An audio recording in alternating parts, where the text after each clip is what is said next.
All right. What I want to talk about now is flame response to harmonic excitation. So I'm going to, and I got way more slides than I'm going to have time to get into.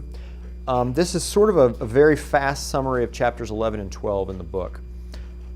So you can find a lot of details in there. But what I want to kind of get into, and I really want to spend a lot of time on the theory because it's a really nice theory, is how do flames respond to disturbances? When you actually have a fluctuation in equivalence ratio or an oscillation in velocity or a vortex, how does the flame respond? So we were kind of phenomenological and I was waving my hands at you and so forth. But you can actually, everything I said, you can work out very, very nicely from first principles. And you can actually also make measurements of the same thing. So I want to give you a little bit of feel for what data shows as well as how one actually goes about analytically tackling this problem of how do flames respond to, in particular, harmonic flow disturbances motivated by the thermoacoustic instability problem. But you can use the same approach to model how they would respond to stochastic turbulent fluctuations. I'm going to primarily focus on premixed flames, but I'll also show you kind of how one does it for non-premixed flames as well. And I'll do a little bit of compare and contrast for premixed and non-premixed flames. Okay, so first, just a quick reminder, we're going to focus on flame response to harmonic disturbances. The reason for that is that these thermoacoustic oscillations, they occur at very specific frequencies associated with natural acoustic modes. This is my favorite spectrum of a combustion instability because you can see the first 9 natural acoustic modes. Usually you see 1 peak or 2, maybe sometimes 3. Here you can see 1, 2, 3, 4, 5, 6, 7 nodes.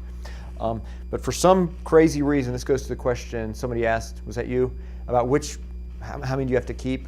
And this one, you have to keep all the first 7. I have no idea why. But anyway, this raises the question is what happens when you excite a flame with a single frequency?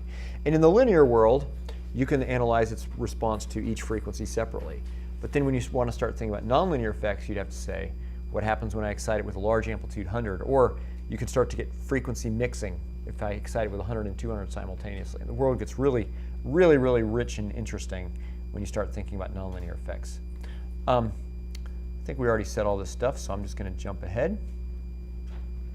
But the kind of thing that we want to get into is the following. Let me just jump ahead here. This is a plot of, this is data. And what we did, this is data we took in our lab. We were trying to measure what's called the transfer function, or the response of a premixed flame, a premixed swirl flame, to excitations and velocity. So we had a speaker. We were exciting velocity fluctuations. So 0.2 means that the fluctuation in velocity at the flame holder was 20% of the mean.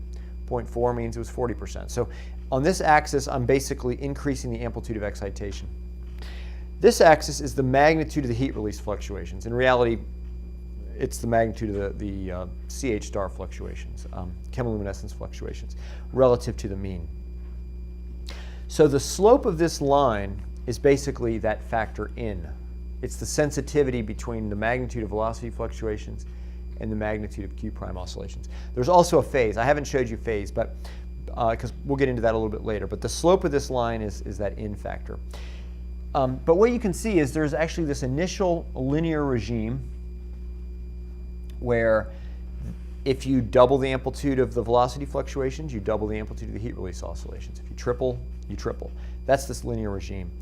And then you can see at some point the flame saturates. This is what we'd call a nonlinear effect. And so at some point the flame just doesn't really respond anymore as you start increasing the amplitude of velocity oscillations. We'll talk a little bit later about why these nonlinearities happen. So there's lots of questions like what factors affect the slope of this curve? Why does the slope have the value it does? Or why is in the value it does?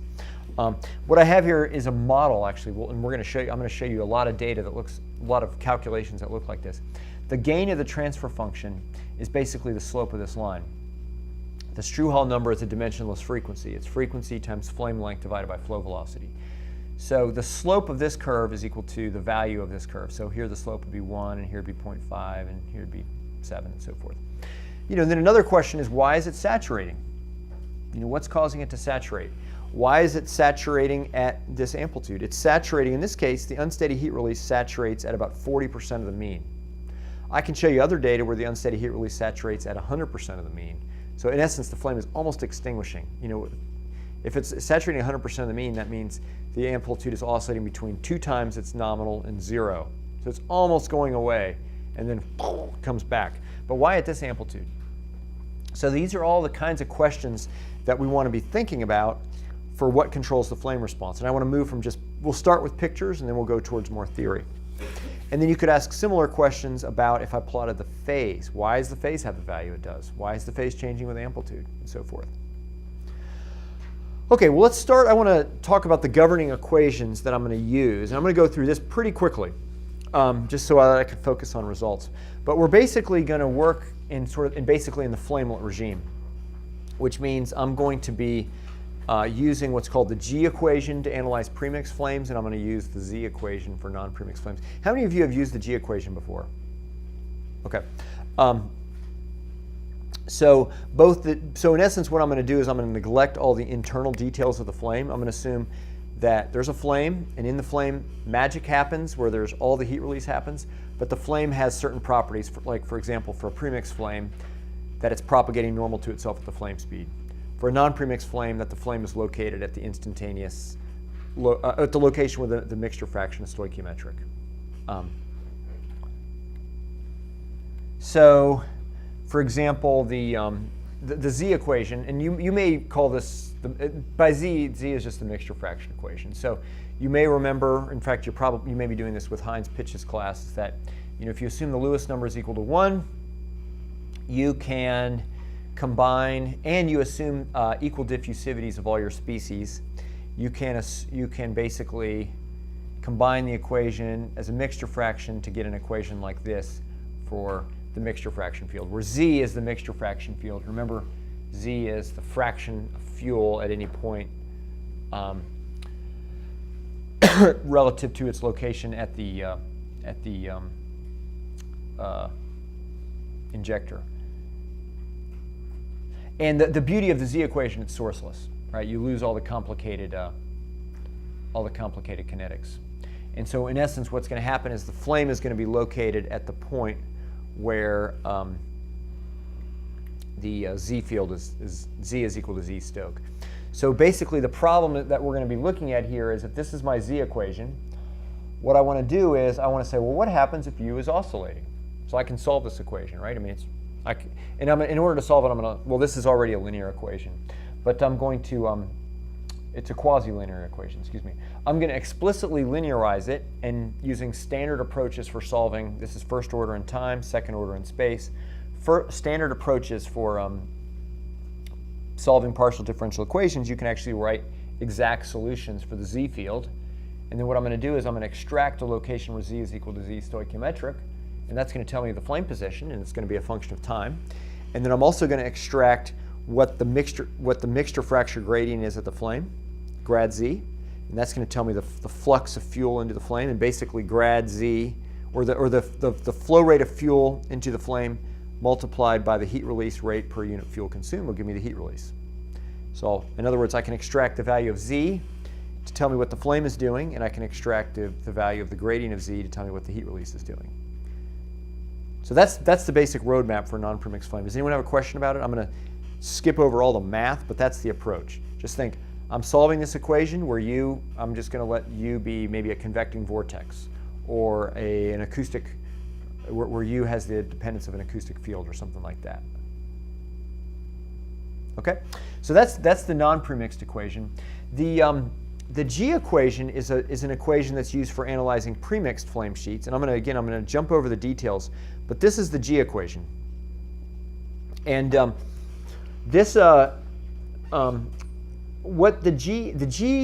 remember, Z is a field. Z is a field, and it's the mixture fraction field, where Z is equal to Z stoichiometric is the flame position. In the same way, the G is a field where G has a value of 0 at the flame surface, a value of less than 0 in the reactants, a value of greater than 0 in the products. And this is an equation that describes the space-time dynamics of the G field. And again, what I can do is I can track where G is equal to 0, and that's going to tell me about where the flame is at every point in time. So I can let U oscillate in time or something like that, and that's going to give me, or maybe if I have an oscillatory equivalence ratio, phi, That's going to cause the flame speed to oscillate in time. So I can figure out what that is, but I can solve this thing. Now it turns out that there's a nice simplification you can make for the G field, and I'm gonna write it out for a single valued flame. The G equation is super general. You can analyze if the flame is all rolled up or it's multi-valued. But if the flame is two-dimensional and single valued, and by single valued what I mean is that if, let's suppose this is the instantaneous flame position, that if at every location y the flame position is a single valued function of y, I can make a nice substitution. And this is an equation for the space-time dynamics of the flame position xi. So xi is a function of space. In other words, it's a function of y and it's a function of time. So this is a partial differential equation. It's first order in time, second order in space. And you'll notice it's nonlinear, which is why the G equation, it's a nasty nonlinearity, by the way, a square root of 1 plus this. In fact, this nonlinearity leads to discontinuities in slope. So for any of you who've computed this, you'll have struggled with that nonlinearity, which is why we're going to have to linearize it to make really much analytical progress. But we can come up with a lot of really useful stuff by linearizing it, which tells me how does the flame position respond to small amplitude disturbances at least, and then I can solve it computationally for large amplitude disturbances. But basically what the G field is, let me just back up to this equation. It's a little bit more intuitive.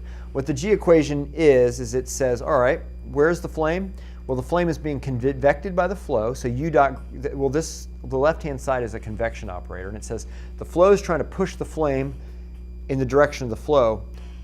The right-hand side is the flame propagation operator, and it describes the propagation of the front normal to itself. So the flow is pushing the flame to do what it's doing, but the flame has its own dynamics. It's propagating normal to itself in the normal direction. And this magnitude of grad G basically describes the physical fact that premixed flames propagate normal to themselves.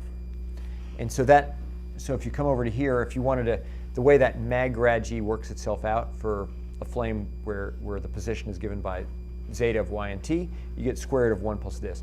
So this nasty little nonlinearity here is actually a geometric nonlinearity. It describes the fact that if you wrinkle a flame, it's just going to keep propagating normal to itself. So if you wrinkle it, it's going to propagate in a different direction. If you rotate it, it's going to propagate in that direction.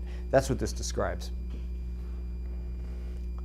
So these are my two equations, non-premixed equation, premixed equation. Note both of them have the same convection operator, which says that basically the flame is trying to convect the Z field or the G field with itself. And what we're going to show is what that leads to is that flames, when you wrinkle them, they will convect that wrinkle downstream. And you may remember that video I showed you from École Centrale, and you could clearly see those wrinkles convecting downstream.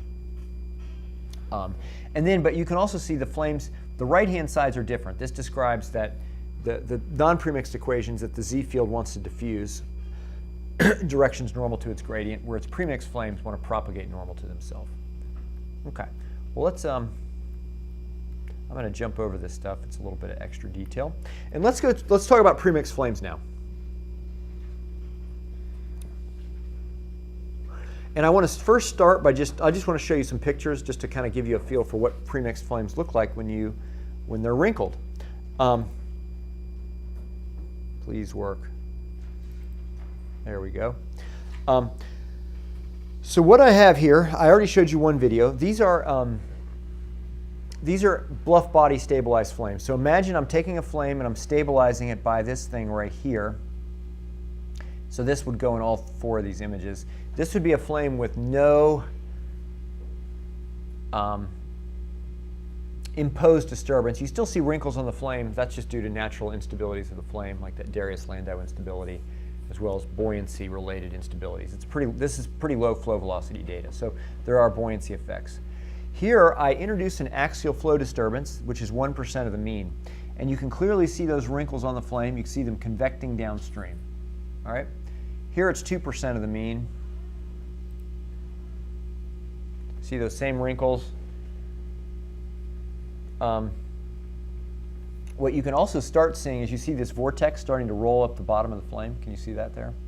What's happening is that when I have acoustic waves going back and forth this way, So I have this shear layer here. It's a separating shear layer, right? And when I modulate it, I'm causing the roll-up of that shear layer into a vortex.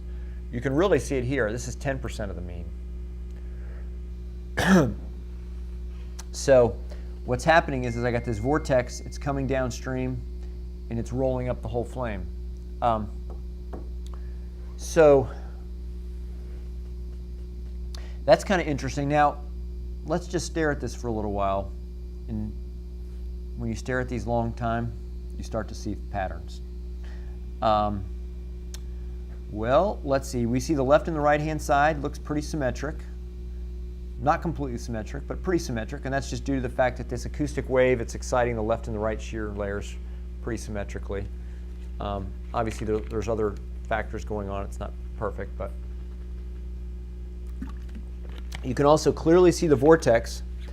And you might be tempted to say, hey, I got free flow vis here. Oh, by the way, I didn't tell you how we take this data. This data, what you did was we seeded the flow with olive oil. We had an olive oil mist, and then we shone a laser sheet through it. We took a picture with a laser sheet. So olive oil disappears across the flame. So olive oil, no olive oil. You might think you're looking at flow vis. You have free flow vis of the vortex. But it's actually not flow vis. You have to be careful. What you're looking at is the effect of the vortex on the flame. But a point that we're going to come back to later on is the flame has its own dynamics. And in particular, flames don't like to be wrinkled. And what I mean by that is if you take a premixed flame and you wrinkle it, the fact that premixed flames propagate normal to itself will always cause wrinkles to get smoothed out. And you can just draw a picture. You can do this tonight on a napkin.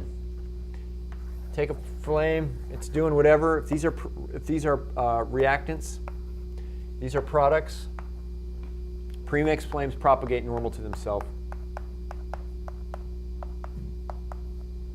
What's it doing to that wrinkle? It's trying to wipe it out, right? So a little bit later, this thing is going to look like this. Right? A little bit later, it's going to look like this. Now, these two sides merged, right? They went into each other. Yeah? So is this ability dependent on Lewis number? I'm assuming here that the flame is propagating at a constant speed, so it's stretch insensitive with this picture. If the flame had a curvature-dependent flame speed, one of two things could happen. If the Markstein number is negative, it's going to propagate even faster here, so it's going to wipe these things out even quicker. If the Markstein number is negative, it's going to propagate slower here and faster here, and there will be an effect to try to amplify the wrinkle that's fighting you. So great question. But yeah, so in this simple picture, I assumed stretch-insensitive flame. But notice how, if you just keep drawing it, this thing will eventually become smooth. So really, kind of the whole problem of turbulent combustion is you have this competition between velocity fluctuations trying to wrinkle the flame, flame propagation normal to itself trying to smooth the flame out. And that's why this parameter U prime on SL, when you think about turbulent flames, we use that as a measure of turbulence intensity. The reason we use U prime on SL is because that's really a ratio of this competition. U prime is the flame wrinkler, SL is the flame smoother. If U prime on SL is really big, wrinkling wins. If U prime on SL is small, flame propagation normal to itself, the smoothing action wins, and it's not very wrinkled. Okay, well that's another effect, and you can see the effect of flame propagation normal to itself. Let me stop it. So remember what's going on. I got reactants here, products here. So at each point, this flame is propagating normal to itself, right? Normal to itself. And so what you'll see is as you go down, you'll actually see these wrinkles kind of diminishing and going. The whole vortex grabs the flame and it whips it around, but it doesn't stay with this shape. As you move downstream, you get this kind of shape, and that's because you basically one side of the vortex burns into the other side of the vortex, and it looks like that.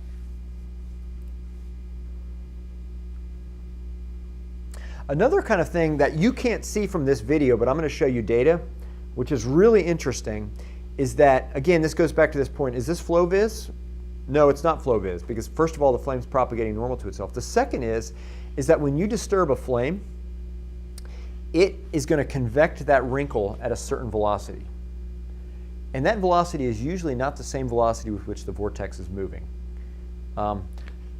that might not be obvious to you, but vortex propagation speeds are what we call dispersive. They're a function of frequency, and they're a really sensitive function of where the vortex sits in the shear layer.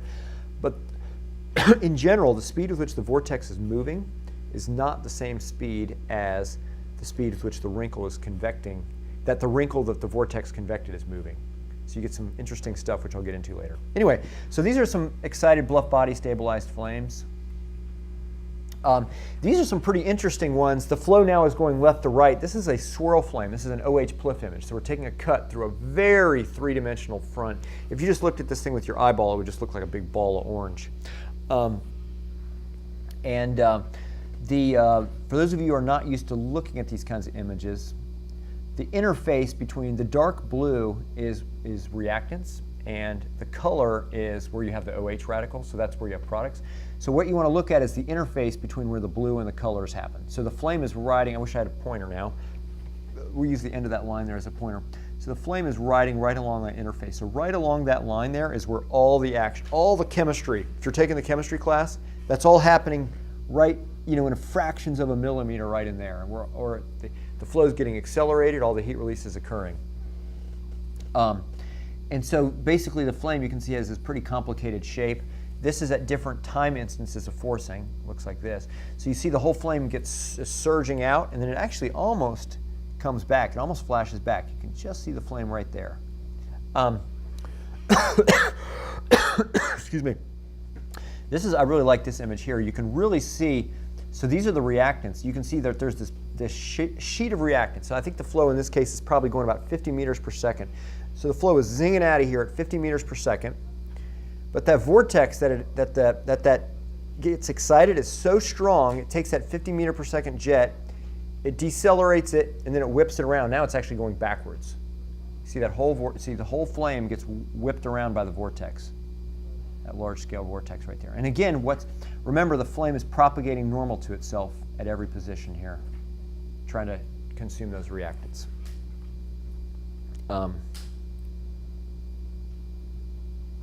Okay, here's just a bunch of other ones, different velocities and temperatures. This is now line of sight luminosity, you can see, again, your exciting vortices, your exciting wrinkles. What I want to do now, though, is I'm going to draw a line, and this line will be the instantaneous flame edge. And this shows it at one time instant. Now, if I can play a movie, I'll get a whole bunch of time instances, and I'm going to overlay all those lines. And that's what I have here. So these are like flame brushes. It's like a turbulent flame brush, but it's the brush for a harmonically excited but also turbulent flame. And let's focus on this one for a minute, because at these really high velocities, it becomes really turbulent and it becomes a big mess. So this is 170 meters per second. Let's look at this one where the flow is kind of the cleanest. So what you're looking at here is how much, this is the flame brush. So remember, all I've done is I've taken the flame and I've just overlaid a whole bunch of instantaneous images. So the flame brush is pretty thin here. What's happening there? Why isn't, what's going on here? What was that? Yeah, it's a flame edge. What else? What is this telling you about that flame edge or that stabilization point? It's not moving much, right? Yeah, exactly. It's grounded. So you can see that the flame at the stabilization point, and probably it's not quite so lifted. I may need to shift this up. But you can see that right where that flame attaches, it's actually not moving much. So this is a pretty well attached flame. The flow's oscillating, but the flame stays fixed. That's the flame stabilization problem. But as soon as you move away from the stabilization point, the flame starts flapping around. And what this is showing you is the amount of flapping is actually growing as you move downstream. But this is kind of interesting. What's happening here? This looks like the amount of flapping is decreasing. That's kind of interesting. Does anybody know if this was a turbulent flame, what the flame brush would look like as a function of downstream distance? If I just took a bunch of instantaneous overlays of a turbulent flame, no harmonic forcing, I could make the entirely analogous picture. What would it look like? It grows monotonically. So it's still attached, but it grows monotonically. It's like a random walk. It's basically going to grow as the square root of distance downstream. It's sort of like what you can see here. In fact, the turbulence intensity is so high, that you really, it's hard to see the harmonic forcing. This is all due to turbulence. And notice how that flame brush is just monotonically getting thicker downstream. So for those of you who do RANS modeling and you're modeling progress variables, you'll use a diffusion equation to model this. It looks like diffusion. It's a random walk. But this is interesting because it's almost, so positive diffusivity causes the flame brush to grow broader and broader and broader. It almost looks like you're destroying entropy here, or there's negative diffusivity or something, that the flame brush is actually getting thinner as we're moving downstream. And I'll explain what's happening later on. Okay, so that's just give you a little bit of intuition. This is what flames look like when they're disturbed. Now I want to get a little more quantitative with that. All right, so I'm going to take the flow, I'm going to flip it. Now it's going left to right. And I apologize. I have slides from different sources, so I'm going to, the nomenclature is going to be a little different. Sometimes the flame position is going to be L. I think for the experiments it's L, and for the theory it's zeta. And so, but same kind of idea is that the flame position, L, is a function of distance, x, and a function of time. All right, so, so for example, at a fixed location, if I say, what's happening to L? Well, as these wrinkles are moving downstream, they're moving through that position, L is oscillating in time. All right? So this just quantifies what you can see with your eye. And if I take a Fourier transform of that, here's the power spectrum. Here's L prime as a function of frequency, and you see a really narrow peak. Well, it turns out that in this case, I had 300 hertz oscillations, and you can clearly see 300 hertz oscillations in the flame position. But now what I want to do, so that's at a single location. Now what I want to do is plot this at each location downstream. All right. So what I have here is the frequency, and I've normalized it by the forcing frequency. So you see this peak at 1. This is the magnitude at which the flame is flapping around. And now this distance, this is distance downstream. So 0 would correspond to basically the flame holder, where the flame's not moving, and I'm moving downstream. And I'm normalizing x by that convective wavelength we talked about earlier, U naught on F naught. So that's what it looks like at farther distance downstream, and that's farther, and there it looks a little farther. In fact, I can draw a line which would correspond to the envelope of those. So you see this strong response at the forcing frequency. What's also interesting about this is you see this non-monotonic spatial dependence, right? So the height of this peak is how much the flame is flapping. Oops. Right, so it's at a given position, it's how much the flame is bouncing around up and down. That's what the height of that peak is. So what you can see is the flame. Well, I didn't draw it all the way. Presumably, it would go to 0 at 0. And then the amount of flapping is growing as you move downstream. That makes sense. But it's actually decreasing as you move farther downstream. And that's actually, this is just the same observation we made over there, is the amount of flame flapping is growing and then it's decreasing. Okay, well let's get rid of the frequency axis. Let's only look at what the flapping of the flame is doing at the forcing frequency. All right, so right now I'm just showing you data. We'll show you some modeling and theory later. So what I'm going to do is I'm going to get rid of this axis, and this is actually slightly different data, but it's the same idea. So the x-axis is the magnitude of flame flapping at a given downstream distance, and as a function of downstream distance. This is the magnitude of flapping. We haven't talked about phase yet, but this is the phase of the flapping. And you can see the phase is varying with spatial location. So that means what's going up, and when it's going up at one location, it'll be going down at another location, and so forth. So let's kind of talk through this. So you can see, first of all, there's low amplitude flame fluctuations near the attachment point, but then it grows as you go downstream. Again, we've already talked about that. You can see it peaks, and then it decays as you move farther downstream. We talked about that as well. If you look at the phase, you'll see that the phase varies approximately linearly with space. Does anyone know what that means? When you see phase varying linearly with x?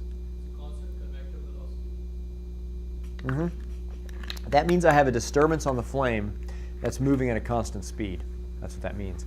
So in other words, and remember we have these wrinkles on the flame, so this just quantifies, that slope just quantifies what our eye already saw, right? We saw wrinkles on the flame convecting downstream.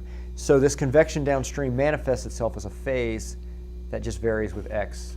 And because it's linear, that means that those disturbances are actually moving at a constant speed as they're moving downstream. And in fact, what I could do is the slope of this curve, you can directly relate the slope of that curve to the convection speed. In fact, let me just show you how that works.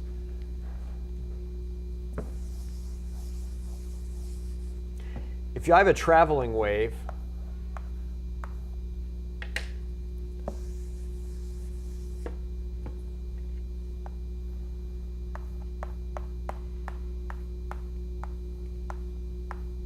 so imagine this describes mathematically a disturbance that's oscillating harmonically at a frequency of omega and is convecting downstream at a speed of uc, right? So I could also write this as omega t plus theta, where theta would, or I have psi on this plot, so let's write psi. So what's psi? Psi is equal to omega x over uc. So you'll notice the psi varies linearly with x, where the slope is omega over uc. I know what omega is, and so I can actually back out the convection speed from that plot.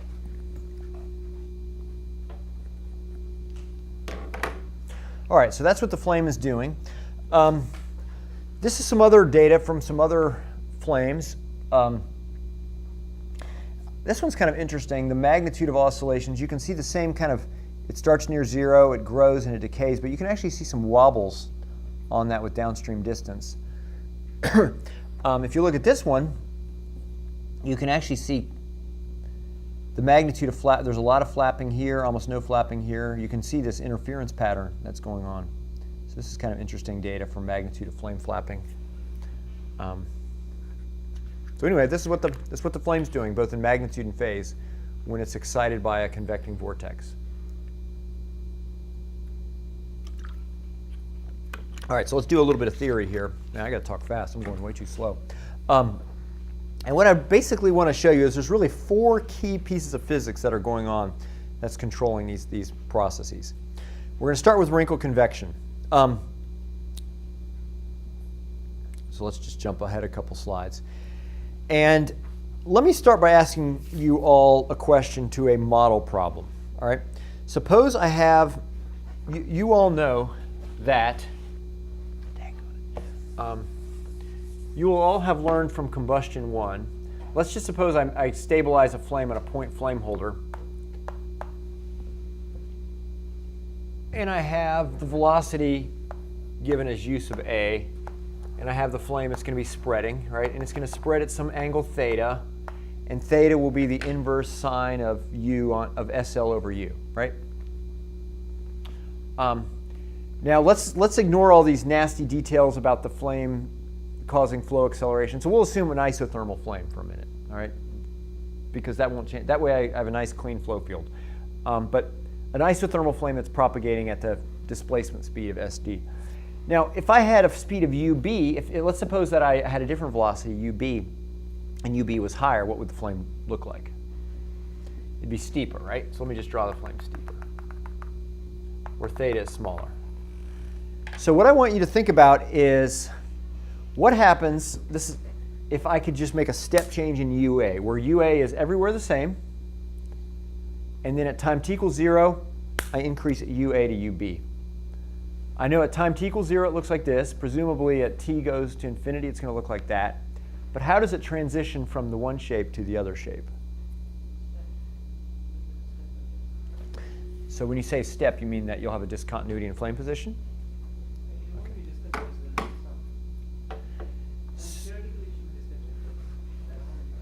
Okay, so that's one hypothesis. Well, I'm going to show you a computation in just a minute. Anyone else? Does everybody get the gist? Time t equals 0, the flame looks like that. At infinite time, I know it's going to look like that. How does it go from that to that? One possibility is it just goes like that, I guess.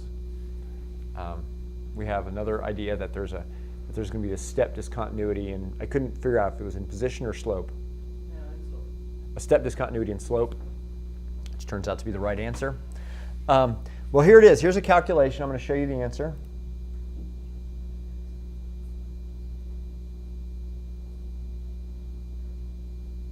There it is. So what's happening is this is the old flame angle, that's the new flame angle. So how does the flame adjust? Well, at time t equals 0, it adjusts the angle at the attachment point. And then that point right there, that point with the change in slope, is actually convecting downstream. And it's moving downstream at the flow speed. So the way the flame is responding to disturbances in velocity, this is an impulse response problem. But remember, you can take any linear problem and you can think of it as a convolution of impulse responses. But what this shows you is that the way the flame is responding to this disturbance in velocity is you have this wave or this change in slope that starts at the attachment point. So by the way, I didn't tell you this. What I assumed in this model was that the flame position stays fixed at the attachment point. That's a very key assumption because the answer depends on that. That's my boundary condition, is that the flame position doesn't change. But at that boundary condition, the flame changes its angle to whatever the local velocity is, such that s sine to the negative first of SL over u is always holding at every instant of time here. And then what's happening is that change in slope is just convecting downstream. So you get this wrinkle convection process on flames. So one of the things this shows actually is, and we'll get into this later, is that the response of flames is non-local to disturbances. So in other words, if I were to perturb the flame here, I would get a wrinkle here, but at some later time, that wrinkle would convect downstream and it would be here, okay? Even if there was no disturbance there.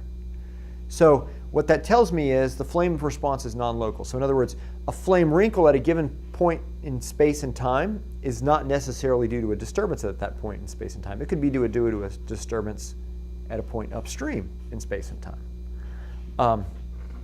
So non-local. Hey, we'll just skip over this one. I got so much interesting stuff to tell you. Well, actually, I do need to talk about this slide for a minute. So what is the speed with which those flame wrinkles are moving? You might think, well, it's just moving with the local flow velocity. Well, it's not quite that. So if my flame looks, let's just draw some velocity vectors. If the flow is given by this velocity vector u0, the flow is trying to take the flame and bring it in the direction wherever it's going.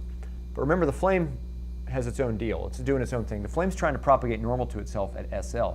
So the vector sum of those two gives me the speed with which the wrinkle moves along the flame. And I'm going to call that ut. Okay? And notice that ut is not equal to just the projection of u0 on the flame. So flames, because of the effect of flame propagation normal to itself, that actually modifies the speed with which a wrinkle moves along a flame. Now, I'm going to show you data where what we're going to do is we're going to calculate the phase of the flame wrinkle, not in a coordinate system along the flame, but in a coordinate system of, I'll call it x. So if this is ut, the projection of ut in the x direction is ucf, okay? Where ucf, again, is not u0. So ucf is the wrinkle with which the speed with which the wrinkle moves on the flame. All right, so and we can actually we can quantify UCF by looking at data. Remember, I just told you.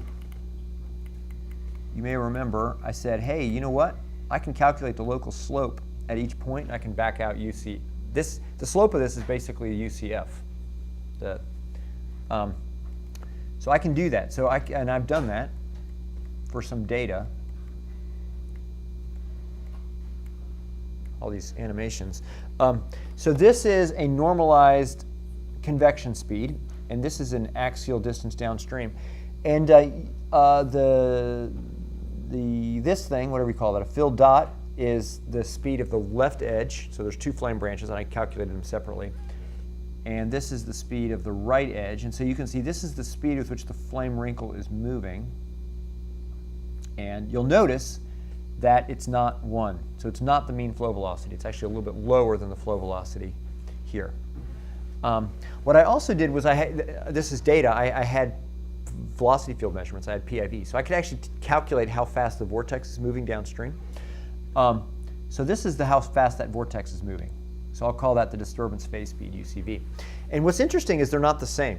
And this goes back to the point before where I said, remember, when you're looking at these flame wrinkles, it's tempting to think of it as flow vis, but it's not flow vis. And one way to this is kind of quantifies that is that the vortex is moving at one speed and the flame wrinkle is moving at another speed. They're not the same. We'll talk about what that means a little bit later. Let's just jump over that one and keep moving. All right, so I talked about wrinkle convection. Now let me talk about how wrinkles are excited on flames. Okay, so how do you create wrinkles on flames? So what I've done here is I've taken the G equation and I've linearized it. Okay, I took that equation for the space-time dynamics of the flame, I linearized it, and I solved it. That's all happening in the background. So I solved for what L prime of x and t was. It turns out it's a little bit more convenient to look at, rather than the flame position, to look at the slope of the flame. So what I'm showing you here is the solution of the linearized G equation for the flame slope, dl prime by dx. All right? And it's the sum of two terms. So un prime corresponds to, actually I got my animations here, don't I? Un prime is the unsteady velocity normal to the flame. Ut is the convection speed along the wrinkle. And I think that's all that you need. And you can actually, for example, if we look at this term, notice that wherever time appears, it always shows up as a t minus x on ut, or this convolution interval, t minus x prime on ut. That's wrinkle convection. So that's just telling me that wrinkles are convecting at the speed of ut. Okay, so let's start with a real simple problem. Let's assume my disturbance field is spatially uniform. So there's no spatial variation on un prime.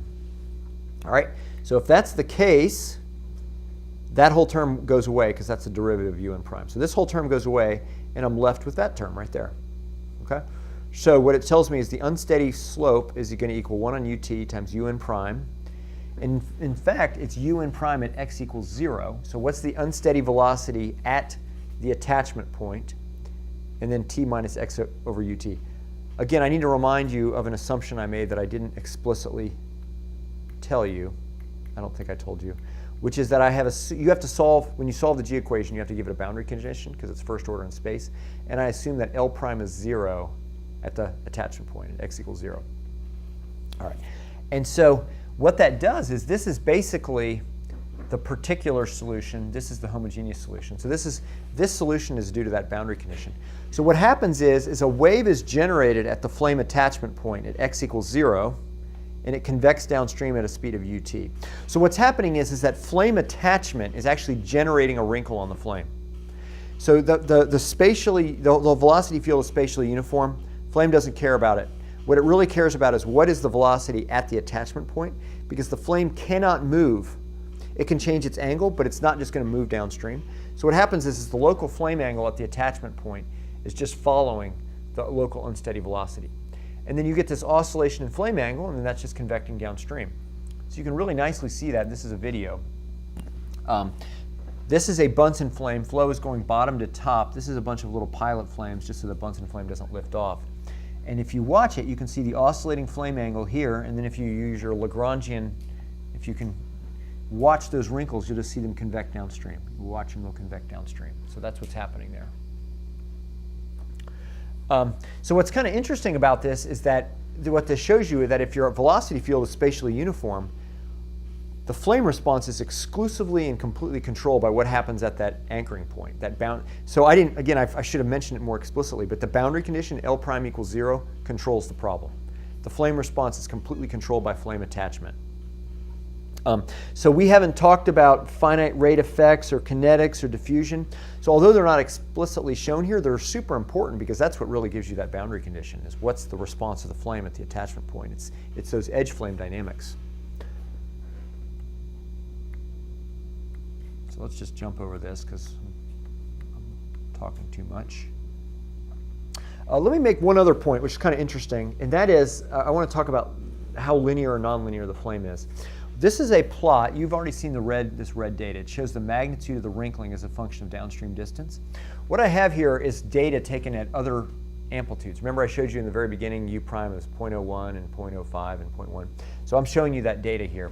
So different amplitudes of excitation. And as you would expect, as you increase amplitude of excitation, the magnitude of flame wrinkling increases. But a nice way to measure linearity is to say, well, what's L prime over U prime? Because if the dynamics are linear, L prime over U prime, which I've plotted here, will be a constant. So the fact that the flame dynamics are linear here, or all those plots fall on the same line, that tells me that this linearization approximation is a pretty good approximation. The flame looks linear. And it's actually, for those of you who've had gas dynamics, there's a lot of similarities to the G equation in the propagation of a finite amplitude disturbance, as the nonlinear effect accumulates as you move downstream. In the same way for gas dynamics, how the wave steepening happens as you move downstream until you get a shock wave. Same thing happens. So nonlinear effects accumulate. Now the fact that these curves are not on top of each other down here tells me that there's nonlinear effects. And what it also shows you is because the red curve, the smallest amplitude has the highest normalized amplitude, whereas the red has the lowest. That tells me that the nonlinearity is a saturating nonlinearity. So the amplitude of of wrinkling is not increasing proportional to the amplitude of excitation. All right. Let me talk about interference processes. So let's go back. Okay, so just real quick, remind you, so we've talked about general characteristics. I talked about wrinkle convection. Now I talked about how wrinkles are excited. Now I want to talk a little bit more about how they're excited and then how you get interference effects. So let's go back to this picture, this equation here, which we looked at here. And now I want to relax that assumption that the disturbance field is spatially non-uniform, all right? Which means I'm going to need to keep this term. All right, this term is a convolution integral, right? And so what it says is I can excite a wrinkle here at the boundary, or I can excite a wrinkle everywhere the velocity field is spatially non-uniform. That's what this says. So in other words, a vortex. But what it is what it says is if I want to know what L prime is at a given x, that's not proportional to U prime at x. Rather, it's proportional to the integral from 0 to x of U prime, or du prime by dx. So what does that mean? And in fact, and then you also get this variable time delay. What's happening here is that the flame disturbance at a location x is a convolution of disturbances at all upstream locations in previous times.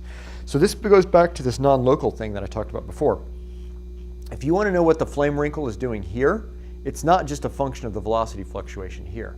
Rather, you had a velocity fluctuation here at an earlier time, which created a wrinkle, and at some time delay it hit there. In an earlier time, the velocity fluctuation here created a wrinkle, and here it created a wrinkle, and here it created a wrinkle, which is why you get that integral. So it's in fact a convolution of the entire upstream history of that disturbance field, which is why you get this convolution operator. Now, what makes life also, so that's pretty interesting, this convolution effect.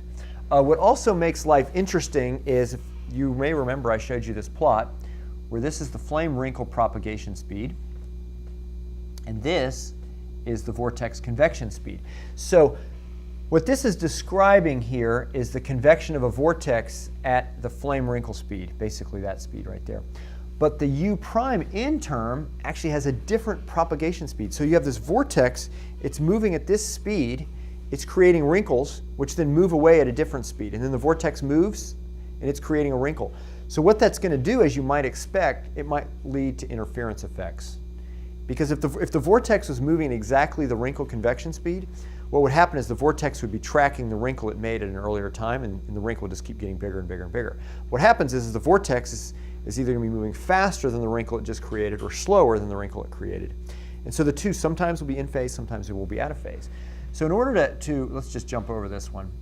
In order to illustrate this effect, let's just take a quick look at a model problem.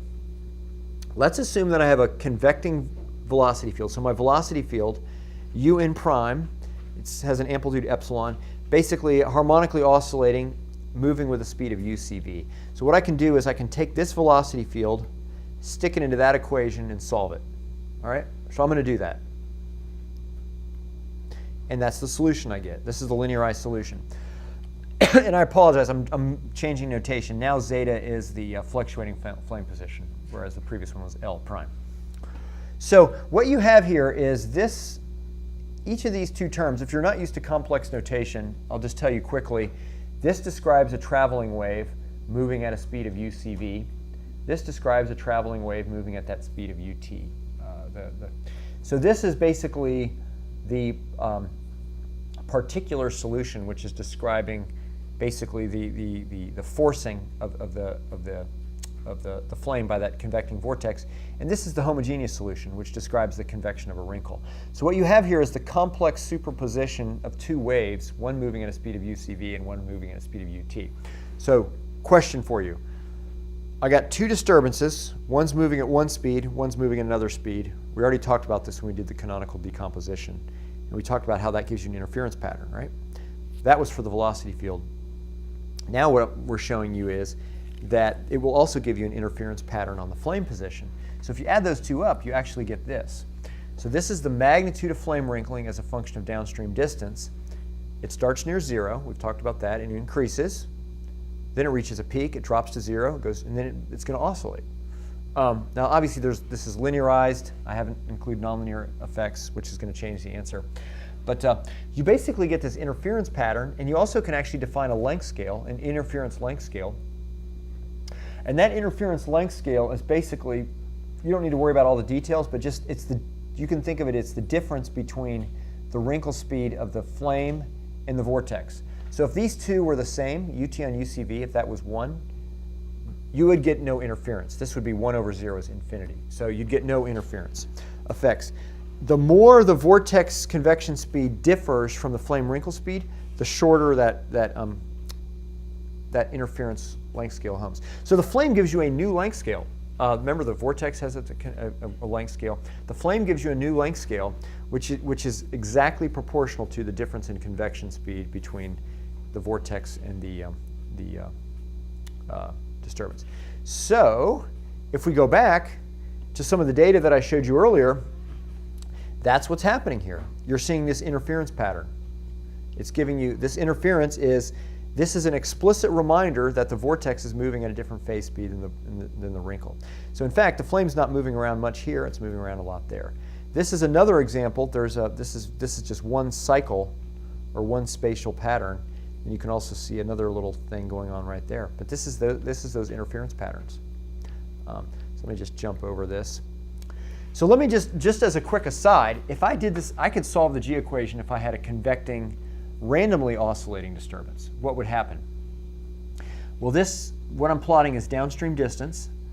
This is the magnitude of flame wrinkling. I just showed you this plot. If you have single frequency excitation, you get this.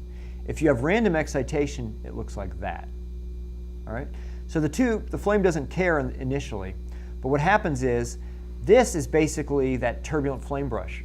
You're looking at the turbulent flame brush. And remember I told you earlier it grows as the square root of f, square root of downstream distance.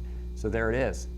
So the turbulent flame just keeps, the flame brush just keeps getting thicker and thicker. It's like this diffusion process. Whereas if you excite a flame with a single frequency, you get this interference pattern. So that's what's happening. So if you think about it in real life, you got these, in a real combustor, whenever you have a confined combustor, you always have natural modes bouncing around. They're exciting pretty narrow band vortices, and those vortices are creating these interference patterns on flames. So those of you doing CFD, go look for those on your calculated flame positions. Let me just say one more thing, and then we'll wrap up. It's 5:27. Unfortunately, we didn't have time to talk about non-premixed flames. I just want to talk a little bit about destruction of wrinkles. So it turns out that when you linearize the G equation, you lose the ability. Remember I talked about how flame propagation normal to itself smooths wrinkles, it destroys wrinkles. That's a nonlinear effect, it turns out. You can't capture that with a linear effect. You got to include the nonlinearity. So let me just quickly think about nonlinearities.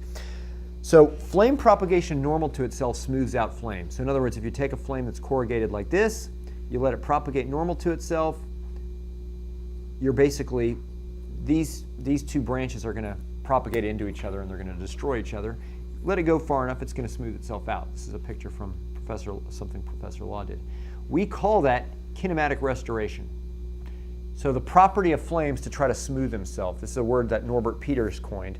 And it describes how flames, naturally, premixed flames have this property of wanting to smooth out wrinkles. Again, velocity disturbances create wrinkles, the flame wants to smooth them out. And you may remember this video. Let's go back. You can actually see kinematic restoration in effect. So watch that wrinkle right there and watch how it starts to get eaten up as this side propagates into that side. So what you're seeing here is basically that is where you form this cusp, and then this part, the wavelength gets longer, right? So let's go back.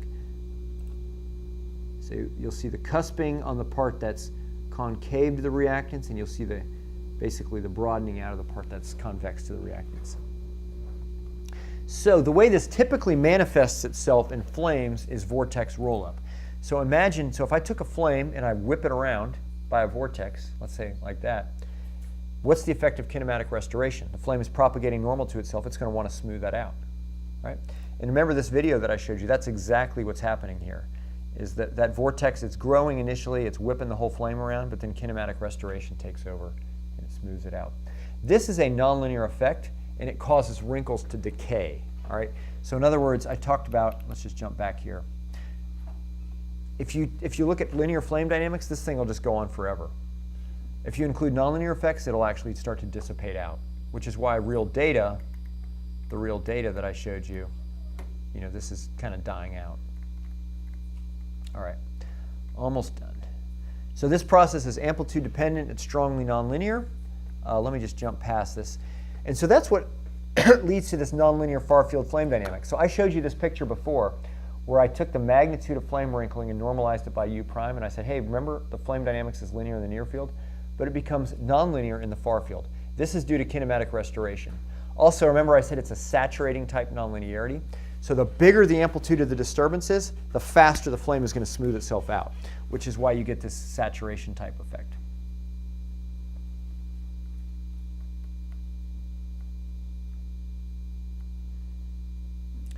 All right, I got so many good things to tell you, but not enough time.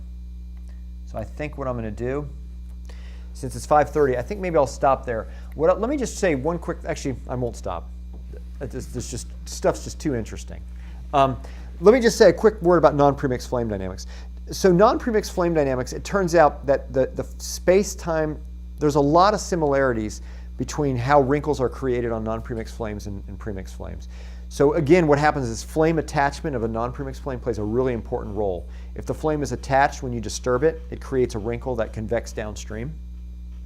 And so lots of similarities. It turns out, though, that when you look at what causes heat release, which is what I didn't have time to get to, that's this last bullet, it turns out that premixed flames and non-premixed actually are quite different in terms of the heat release dynamics. So it's important to differentiate between space-time dynamics of the flame position and heat release. So for those of you working on this problem and, say, doing OH PLIF measurements, and you're trying to infer things about flame response by watching flames bounce around, just remember you're looking at flame position. Flame position and fluctuations in flame position is not the same as heat release. But I'll tell you the answer. For premixed flames, the way in which you get heat release oscillations is because the flame surface area is changing in time. That's kind of the dominant mechanism.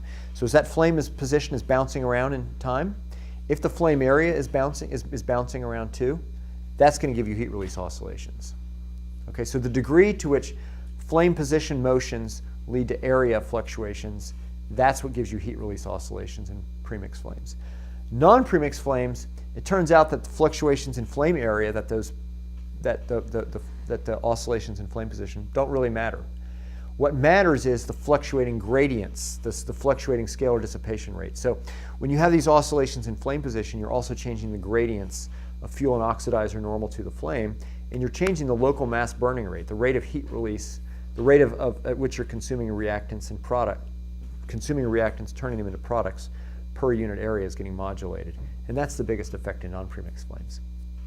And the problem with that is it's really hard to visualize it's easy to see area fluctuations. It's much harder to see oscillations and gradients normal to the flame. So just a word of caution, not to equate flames moving around with heat release and vice versa. Okay, well anyway, let me I think, jumping to my very, very last concluding remarks slide. Wow, was I optimistic when I created these slides. You know, the last time I taught this class, it was 5 days instead of 3. So I wiped out a bunch of slides, but I didn't wipe out near enough. I guess I'll just summarize. There's a lot of really, really interesting fundamental problems I wrote gas turbine combustion, but let me just say more generally in steady flowing combustion devices. I hope I've given you a little bit of field for those. Edge flames. Edge flames are a really cool problem, and to me, it's like one of the most unexplored fundamental problems that's out there. And I don't understand why there's this massive literature on laminar flame dynamics and almost no literature on edge flames. So for those of you who are thinking about faculty positions and are trying to figure out what are some great problems for you to make your mark on the world, I'd say edge flames is a great problem to look at. There's Paul Ronnie at University of California, San Diego is doing experiments on it, but really no one else is, and every real flame has an edge. So differential diffusion effects in turbulent flames. I haven't had a chance to talk about that, but turbulent flame dynamics continues to be a really interesting field. We understand some things, we don't understand other things at all. So for example, when you burn hydrogen, it's this, thinking about the Q&A period yesterday and where is combustion going to go? Well, in a world where things are exclusively renewable, you're going to be looking at a lot more hydrogen fuels. Well, differential diffusion effects, the fact that hydrogen diffuses at a very different rate than oxygen, creates this really cool stuff. And I think there's a couple of you doing hydrogen combustion, right? Really, really interesting stuff that happens in turbulent flames. And we've taken a bunch of data on this, but not even scratched the surface. I would just say turbulent flame dynamics at high pressure flows, another really, really interesting dynamic. But if you're going to do that, don't kill yourself, because when you do high pressure, things explode. So just pay attention. Turbulent flames in highly preheated flows. This is another really interesting problem. So when you start to get on the edge of where flames are sort of on the boundary between propagating and auto-igniting, really cool problem. We don't understand it a lot. Anyway, so just lots of really interesting problems. Best wishes to all of you. I enjoyed it. And does anyone have any questions before we wrap up? Yeah. Yes, sir. So the last statement that you made about the non-premix flames, about the difference of heat release to compare the area versus, you said the gradients of? The gradients of mixture fraction normal to the flame. Yep. So we just wrote a paper in Combustion Flame maybe 3 or 4 years ago. The lead author is Magina, M-A-G-I-N-A, Nick Magina. So if you wanted to see that, we analyzed that in detail with his work, non-premix flame dynamics. Any other questions? All right, well, enjoy your time with Professor Yetter and have a great rest of the week. Thank you all.